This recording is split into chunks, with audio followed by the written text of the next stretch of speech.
আপোনালোকৰ নিচিনা এই সুন্দৰ সুন্দৰ মানুহৰ আগত দুআষাৰ কোৱাৰ সুবৰ্ণ সুযোগ হয়তো নাপালোঁ। দ্বিতীয়তে মই মোৰ মা দেউতাক সহস্ৰবাৰ প্ৰণাম জনাইছোঁ, কাৰণ তেখেতসকলে যদি এটা সিদ্ধান্ত নললেহেঁতেন হয়তো আজিও এই পৃথিৱীখন দেখাৰ সপোন হৈয়ে থাকিলেহেঁতেন। তৃতীয়তে মই সেইজন ব্যক্তিক কথা চেলুট কৰিছোঁ যিজন ব্যক্তিয়ে মোক এই অৰ্গেনাইজেশ্যনটোৰ লগত চিনাকি কৰাই দিছিলে, যিজন ব্যক্তিৰ দ্বাৰাই মোৰ জীৱনৰ সমস্ত সপোন বাস্তৱ হ'ল, যিজন ব্যক্তিৰ দ্বাৰাই আজি সাধাৰণ ব্যক্তিৰ পৰা এজন অসাধাৰণ ব্যক্তিলৈকে আহিব পাৰিছোঁ, যিজন ব্যক্তিৰ দ্বাৰাই মই হয়তো হাজাৰ হাজাৰ মানুহৰ জীৱন পৰিৱৰ্তন কৰিবলৈ সক্ষম হৈছোঁ, সেইজন ব্যক্তি আৰু কোনো নহয়, মোৰ শ্ৰদ্ধাৰ গুৰু, মোৰ নিজৰ দাদা মিষ্টাৰ ফণীধৰ ডেকা। এটা জোৰদাৰ হাত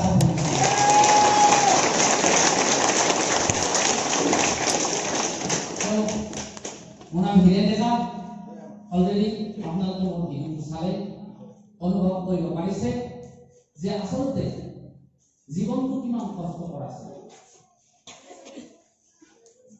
বাস্তৱ আৰু ভিডিঅ' এটাৰ মাজত বহুত ডিফাৰেন্স আছে।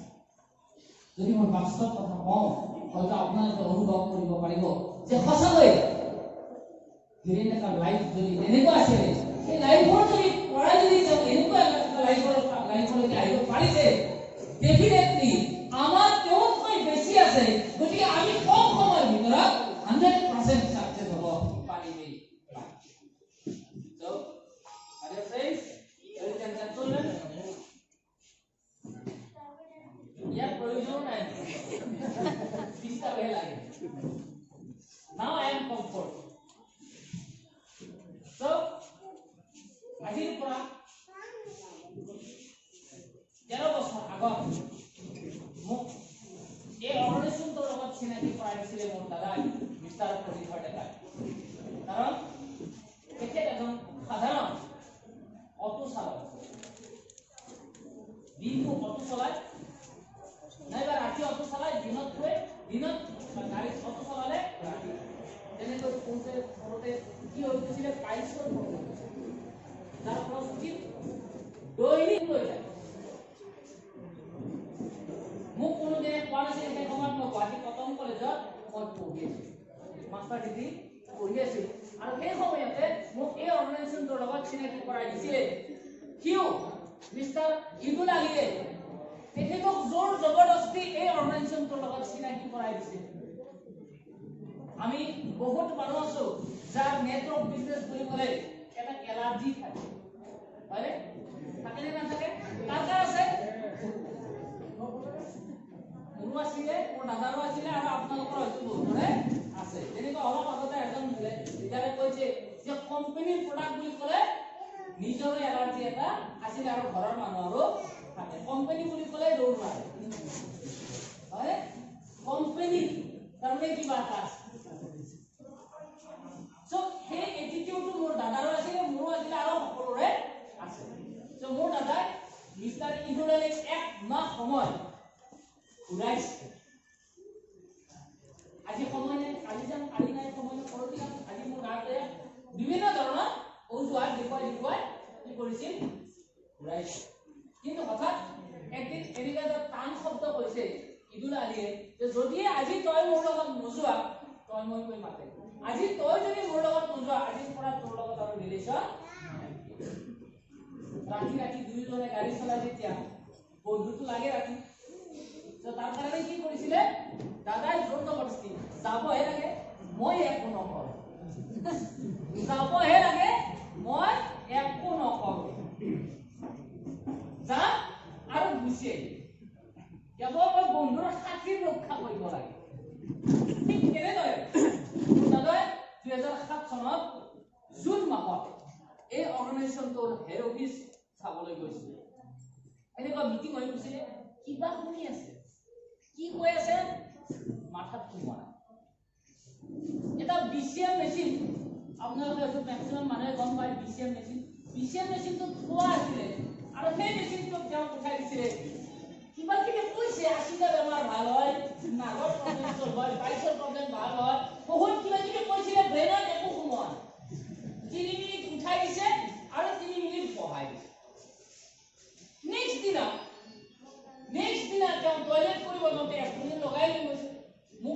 কোনদিনে কোৱা এস্পুলিন লগাই লৈ গৈছে আৰু এস্পুলিন লগাই লৈ গৈ তেওঁ টয়লেট কৰি এই এস্পুলিনটো ব্যৱহাৰ কৰিবলগীয়া হোৱা আৰু আহি মোক কৈছে বাবা এনেকুৱা এটা ঘটনা হৈছে মোৰ এটা সিভিয়াৰ প্ৰব্লেম আছিলে পাইলছৰ প্ৰব্লেম যিটো প্ৰব্লেমৰ কাৰণে মই ৰেগুলাৰ কন্টিনিউয়াসলি 3 মাহ এস্পুলিন ব্যৱহাৰ কৰিছো কিন্তু যাৰ কাৰণে মোৰ প্ৰব্লেমটো সলভ হোৱা নাছিলে কিন্তু আজি মই এটা এনেকুৱা মেচিনত উঠিলো যিটো মেচিনত উঠাৰ পিছত মই এস্পুলিনটো ব্যৱহাৰ কৰিবলগীয়া হোৱা নাই আৰু কিবা কিবি কৈছে এটা কাম কৰিলে পইচা পায় গাড়ী পায় ঘৰ পায় এইখিনিহে মনত আছে আৰু বেলেগ একো মনত নাই দাদাৰ কথাখিনি শুনি মই ক'লো যদি তেনেকুৱা কিবা অপৰচুনিটি আছে সঁচাকৈ আমি বহুত দেউতা একমাত্ৰ ট্ৰিটমেণ্টৰ অভাৱৰ কাৰণে কম বয়সত ঢুকাইছে আজি ক'বলৈ গ'লে বহুত দুখ লাগে আমাৰ গাঁৱত আমাৰ পৰিয়ালটো অৱহেলিত মনোভাৱেৰে চায়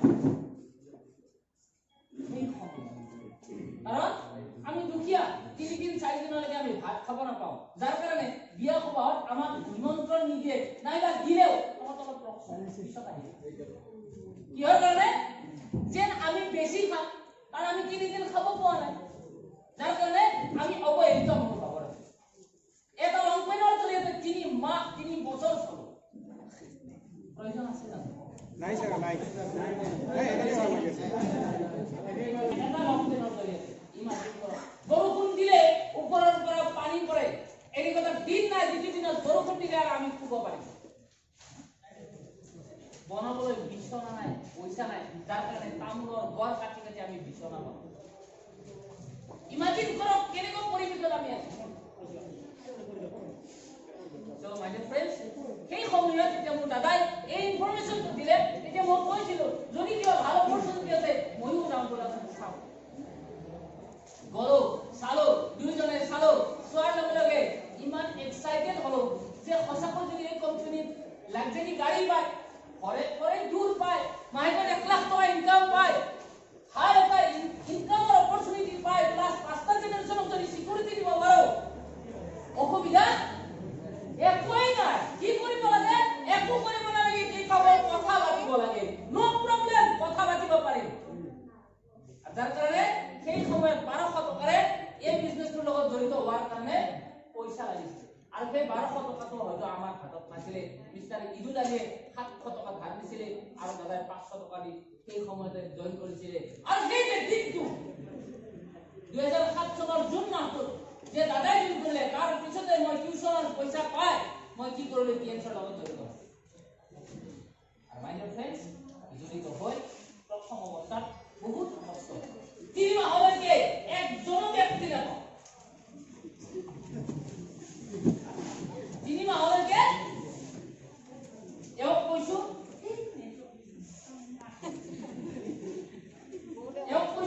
বহুত দামী প্ৰডাক্ট এও কৈছো কি কয় ফালতু বিজনেস ফগোৱা বিজনেস বহুত মানুহৰ সপোন চুৰি কৰা বিজনেস কেৱল নহে শুনিছো ইয়েস কোনো নহয় আৰু মাই ফ্ৰেণ্ডছ এই সময়ত মই হাৱাই চেণ্ডেল এটা চিঙা ব্ৰেক আৰু এখন ভঙা চাইকেল চলাই গৈছিলো ইমাজিন কৰক মোৰ কথা কোনোবাই শুনিব মোৰ কথা শুনাৰ কাৰণে কোনোবা ৰেডি থাকিব I am lucky one মেহনত কাম লায়া 2007 চনৰ জুন মাহত 25 তাৰিখে জইন কৰিছিলো আৰু সেপ্টেম্বৰ মাহত মোৰ লগত এজন ব্যক্তি জড়িত হৈছিলে মিস্টাৰ মোহন ডেকা প্ৰথমে 60 এতিয়া ৰিটায়াৰ হৈছে 1200 টকা মোৰ লগত এটা ঘৰুৱা ৰিলেশ্যন হৈছিলে তেওঁ জোৰ জবৰদস্তি মোৰ লগত জইন কৰিছিলে আৰু কিবা কিবি প্ৰডাক্ট কিনিছিলে সেইটোৱে মোৰ প্ৰথম জইনিং আৰু 3 মাহ পিছত মই পাইছিলো মাত্ৰ 3 টকা ইমাজিন কৰক যিদিনাই 3 টকা পাইছিলো সিদিনাই মই এক্সাইটেড হৈ গৈছিলো কিয় কাৰণ এখন চেক আহিছিলে দূৰ চাইনাৰ পৰা কোম্পানীৰ পৰা বিলিভ সিস্টেম ষ্ট্ৰং হৈ গৈছিলে কিয় চাইনাৰ পৰা 3 টকাৰ চেকখন মোৰ নামত গুৱাহাটীলৈকে আহিছে ইমাজিন কৰক 3 টকা 3 টকাৰ চাইনাৰ পৰা আহোঁতে কিমান খৰচ হ'ব that means কোম্পানীয়ে মোৰ ভ্যালু বুজি পায় মই যে পৰিশ্ৰম কৰিছো মই যে কষ্ট কৰিছো মই 1 টকাটোৰ ভ্যালু বুজি পাইছে আৰু যাৰ কাৰণে মিস্টাৰ লি জিনিৱাম ছাৰৰ সিগনেচাৰ থকা এখন চেক চাইনাৰ পৰা আহিছিল আৰু সেই দিনৰ পৰা মাই ডিয়াৰ ফ্ৰেন্ড ঘূৰি যোৱা 3 টকাৰ পৰা 345 348 742 এনেকৈ কৰোতে আজিৰ দিনটোত মাহেকত 10ৰ পৰা 12 লাখ টকা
লক্ষ্য অবিহনে আপুনি একো কৰিব নোৱাৰে এটা লক্ষ্য কি বস্তু এই বিষয়ে আমি আৰু বহুত বিশেষ কম এতিয়া গোলটো সেট কৰাৰ গোলটো ফাইনেল কৰাৰ কাৰণে গোলটো পোৱাৰ কাৰণে লক্ষ্য পোৱাৰ কাৰণে আপুনি নিজকে প্ৰশ্ন কৰা দৰকাৰ ৰিয়েলিটি where are you যদি আপুনি মাহেকত 1 লাখ টকা পাম বুলি ভাবিছে যে 2021 চনৰ ডিসেম্বৰত মোক 1 লাখ টকা লাগে আজি কিমান টকা ইনকাম কৰি আছে আপুনি চাব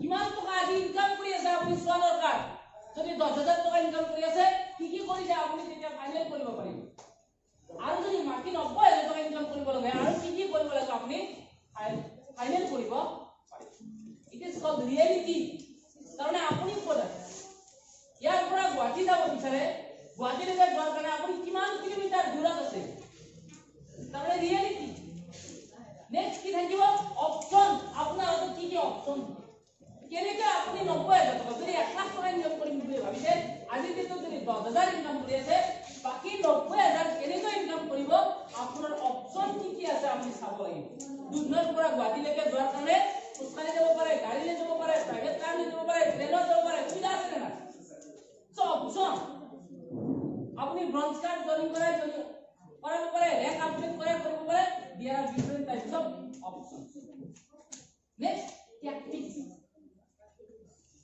কি কৈছে ট্যাকটিক্স ট্যাকটিক্স মানে কৌশল কি লব কৌশল কি লব কৌশলৰ ওপৰত ডিপেন্ড কৰিব আপোনাৰ উইল আপনাৰ ইচ্ছা মিস্টাৰ অন্নপূৰ্ণা লেখা ইমান দুনিয়াকে আপনাৰ মাৰ্কেটিং প্ল্যান বুঝাইছে ইচ্ছাৰ কথা কৈছে ইচ্ছা সব কৰিব পাৰে ইচ্ছা ক্ৰিয়েট কৰিব নোৱাৰে আপোনাৰ ইচ্ছা মই জগাই তুলিব নোৱাৰো আপুনি নিজে জগাই তুলিব লাগে ইচ্ছা কাৰ আছে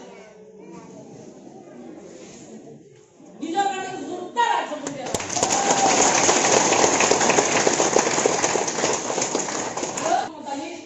হ্যাবিট অভ্যাস চেঞ্জ কৰিব লাগে কি কৰিব লাগিব অভ্যাস চেঞ্জ কৰিব লাগিব হ্যাবিট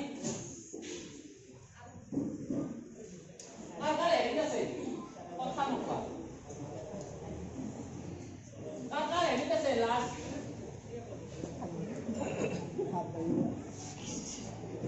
কাকাৰ হেবিট আছে শিকাৰ মানসিকতা নোহোৱা কাকাৰ হেবিট আছে মইয়ে গানছো কাকাৰ হেবিট আছে তেওঁ ঘৰত গলে মোৰ কি হ'ব এইবিলাক হেবিট আপোনালোকে চেঞ্জ কৰিব লাগিব তো যদি আপুনি হেবিট চেঞ্জ কৰিব পাৰিছে আপুনি সাকসেস হ'ব পাৰিবই পাৰিব তো হেবিট মই এটা হেবিটৰ কথা ক'ব বিচাৰিছো এই হেবিটটো যদি আপুনি ভালদৰে পালন কৰিছে তেতিয়ালে আপুনি 100% সাকসেস হ'বই হ'ব ইয়াতে কোনো ডাউট নাই यस ঈশ্বৰে আমাক তিনিটা অংক দিছে এই অংক তিনিটাৰ ভিতৰত আপুনি যিকোনো এটা অংক আপুনি ভালদৰে চলাই আপুনি ওয়াৰ্ল্ড ফেমাস হ'ব পাৰে নাম্বাৰ 1 আমাৰ ভৰি দুখন দিছে আমি যদি ভৰি দুখন চলাও আমি ওয়াৰ্ল্ড ফেমাস হ'ব পাৰো নে নাই পাৰো ওয়াৰ্ল্ড ফেমাস ব্যক্তিবিলাকৰ নাম জানো কেলে ওলা পেলে কি ফুটবল প্লেয়ার হয় না মেসি ওলা রোনাল্ডো নাম শুনিছেন না আমি হিমা দাস শুনিছেন না কি হয় মানে তো ওয়ার্ল্ড কাপ হচ্ছে পরে জড়িয়ে আপনাদের মাত নাই হিমা দাসক আমি কেনে কই চিনি পাও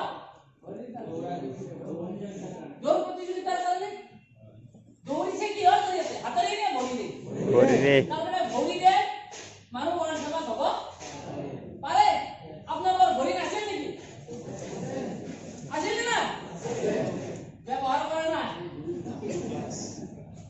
হয় ব্যবহার করে না ইউজলেস আছে কিন্তু ব্যবহার করা নাই ওকে বাকি তো ভরি কোন নাই ভরি মানুষ ওয়ার্ল্ড কাপ হচ্ছে না নাই ভরি বাকি না এখন ভরি আছে এখন ভরি নাই হয় কোচিং সেন্টার ভরি থাকাও না তখন কি দাঁড়িয়ে আছে এই কম দাঁড়িয়ে নাই এই কম কর পুরো রাখে না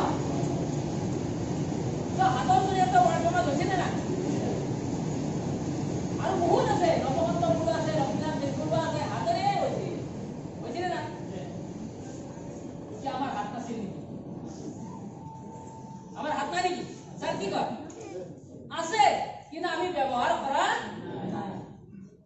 হাতো ব্যৱহাৰ কৰা নাই, ভৰি ব্যৱহাৰ কৰা নাই। মাই ডিয়াৰ ফ্ৰেণ্ডছ, এনেকুৱা আৰু এটা অংগ আছে যিটো অংগ ব্যৱহাৰ কৰাৰ কাৰণে বহুত এনাৰ্জিও নালাগে, বহুত কষ্টও নহয়, কেৱল চলাব লাগে আৰু চলালে আপুনি ৱৰ্ল্ড ফেমাছ হ'ব পাৰে। এইখন ব্যৱহাৰ কৰিও পৃথিৱীৰ বহুত মানুহ ৱৰ্ল্ড ফেমাছ হৈছে। আমি মহাত্মা গান্ধীক জানো, নেলছন মেণ্ডেলাক জানো, মাদাৰ টেৰেছাক জানো, নৰেন্দ্ৰ মোদী ডাঙৰীয়াক জানো, আৰু বহুত ব্যক্তি আছে যিয়ে এটা বস্তু ব্যৱহাৰ কৰে, এখন হৈছে মুখ। So my dear friends, যদি আপুনি আজিৰ পৰাই আপোনাৰ নিজৰ মুখখন ভালদৰে ব্যৱহাৰ কৰিব জানে, আপুনিও মোৰ নিচিনা 10 লাখ 20 লাখ নহয়, মাহেকত 1 কোটি টকা ইনকাম কৰিব পাৰিব। এই টিএনচি অৰ্গেনাইজেশ্যনৰ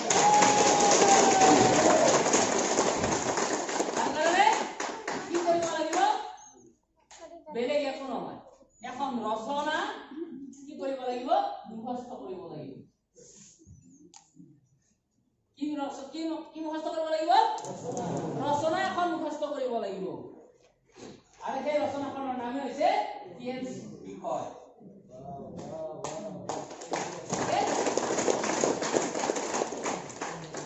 ৰচনা কেনেকুৱা?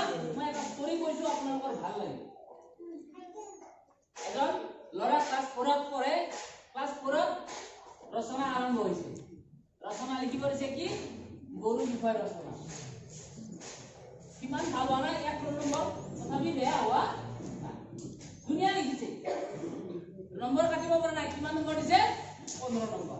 ক্লাছ 5ত আকৌ গৰু বিষয় ৰচনা দিছে। কি আছে?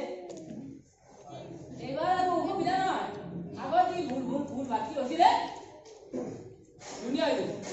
নেক্সট ক্লাছ 6ত যেতিয়া আহিল, তেতিয়া কি দিলে? এবাৰ ভাবিছে ইয়াক যদি মই গৰু বিষয় ৰচনা দিওঁ, তেতিয়াহ'লে গৰু বিষয় ৰচনাটো লিখিব, ধুনীয়াকৈ লিখিব। এইবাৰ মই কি দিওঁ?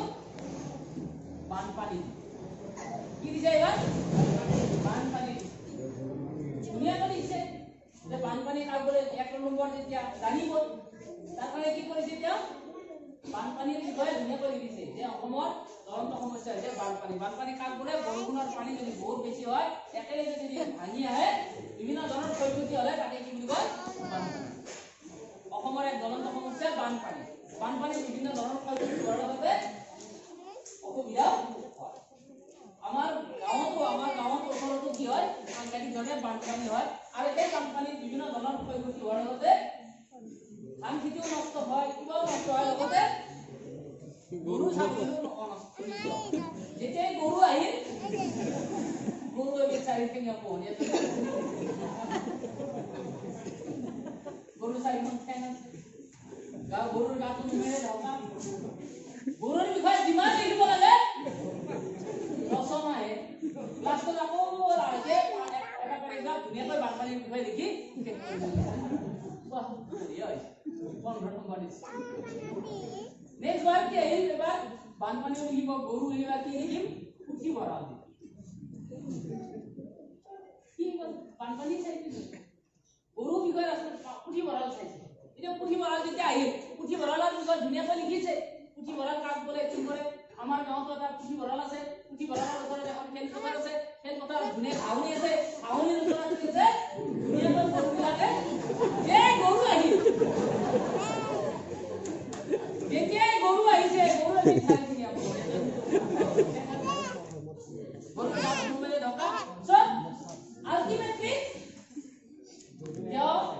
গৰু বিষয় ৰচনা ধুনীয়াকৈ শিকি লৈছে, আৰু যাকে যতে যেনেকৈ পায় তাকে আপুনিও টেন্সৰ বিষয়ে, টেন্সৰ প্ৰডাক্ট, টেন্সৰ মাৰ্কেটিং প্লেন, টেন্সৰ প্ৰফাইল ধুনীয়াকৈ শিকি লওক। মৰিখালি হওক, আপুনি বিয়াত যাওক, দোকানত যাওক, ঘৰত যাওক, গাড়ীত যাওক, য'তে যাওক, এটিএমত যাওক, বেংকত যাওক, য'তে যাওক, আপুনি গৰু বিষয় ৰচনা শিকি লওক, আৰু যাকে য'তে যেনেকৈ পায় মুখখনেৰে আপুনি কথা ক'বলৈ শিকক। একদিন নহয় একদিন আপোনাৰ প্ৰয়োজন ইয়াতে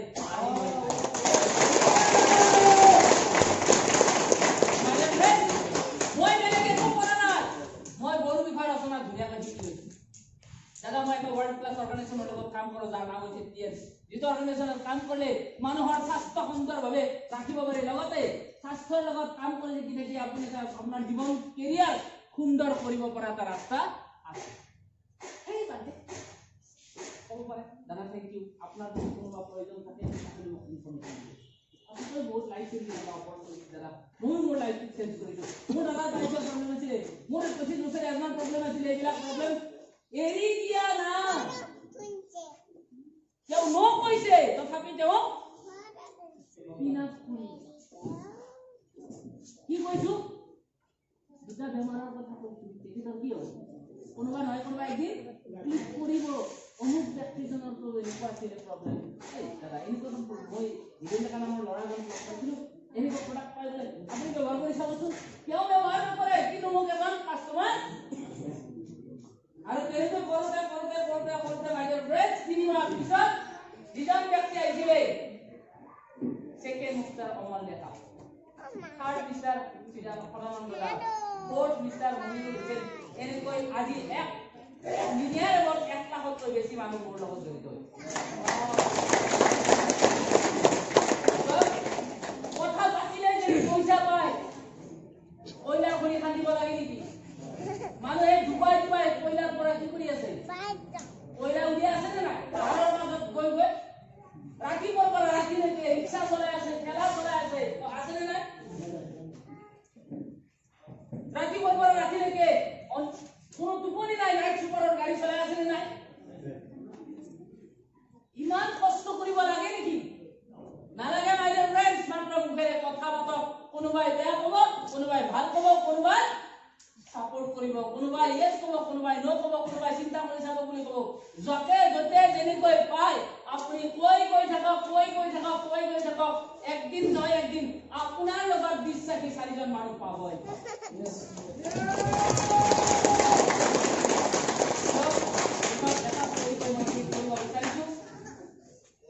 সঁচাকৈ এই ষ্টৰীটো মোৰ লাইফটো চেঞ্জ কৰিছে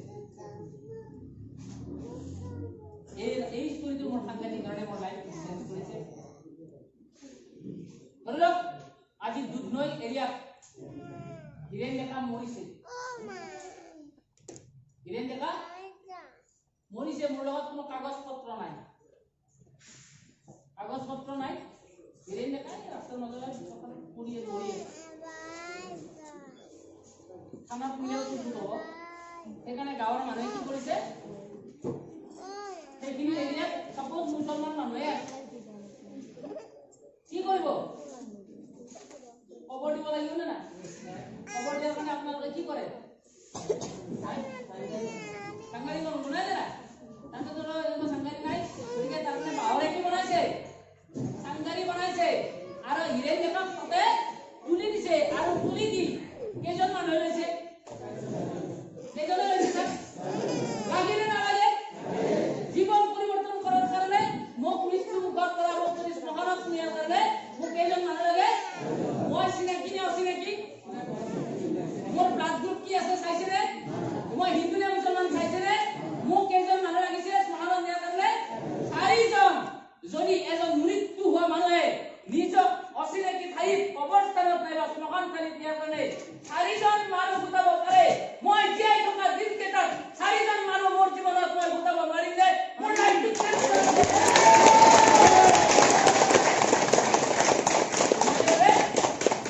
আপুনি নিজকে প্ৰশ্ন কৰা দৰকাৰ মই জিন্দা নে মুৰ্দা মানুহ যদি মুৰ্দা মানুহজনে 4 জন গোটাব পাৰে জীয়াই থকা মানুহজনে হাজাৰ মানুহক এই অপনেশ্যনৰ লগত জড়িত কৰাব পাৰিম আৰু তেনেকৈ শিক্ষিতয়ে কাম কৰি আছো আৰু আজি 1 লাখতকৈ বেছি মানুহ মোৰ লগত জড়িত হৈছে সো আপোনালোকে আগুৱাই যাওক আপোনালোকৰ নিজৰ জীৱন সফল কৰক 100% আপোনালোকে লাগি থাকক লাগি থাকিলে আপোনালোকৰ সপোন বাস্তৱ হ'বই হ'ব thank you very much thank you সঁচাকৈ লাইভ প্ৰেক্টিকেল আমি শুনিব পাৰিলো কাৰণ সঁচাকৈ